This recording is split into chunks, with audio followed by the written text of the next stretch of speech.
మల్లు రవిపై ఆగ్రహం వ్యక్తం చేస్తూ ప్రతిపక్ష నాయకులకు ప్రాధాన్యతనిస్తున్నారని, పర్సెంటేజ్ల పేరిట పనులు చేయిస్తున్నారని ఆరోపించారు.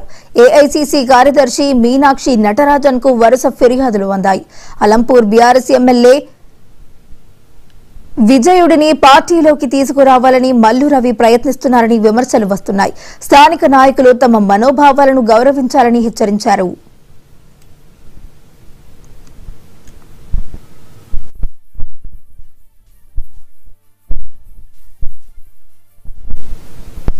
ఉమ్మడి పాలమూరులో ఎంపీ మల్లు రవి వివాదాలకు కేంద్ర బిందువుగా మారినట్టు తెలుస్తోంది. ఇక ఇదే అంశానికి సంబంధించి మరింత సమాచారాన్ని మా ప్రతినిధి గురుప్రసాద్ లైవ్ లో అందించడానికి సిద్ధంగా ఉన్నారు. గురుప్రసాద్, చెప్పండి. ఉమ్మడి పాలమూరు జిల్లాలో కాంగ్రెస్ వర్గపోరు పీక్ స్థాయికి చేరుకుంది. ముఖ్యంగా జోగులాంబ గద్వాల జిల్లాలోని అలంపూర్ గద్వాల నియోజకవర్గంలో మాత్రం వర్గపోరు మాత్రం తారాస్థాయికి చేరుకుంది. ముఖ్యంగా మల్లూరి వ్యవహారం మాత్రం పూర్తిగా ఆ కార్యకర్తలు నాయకులు మాత్రం అసంతృప్తి వ్యక్తమవుతూ వస్తుంది. వారంతా కూడా పై స్థాయి ఏవైతే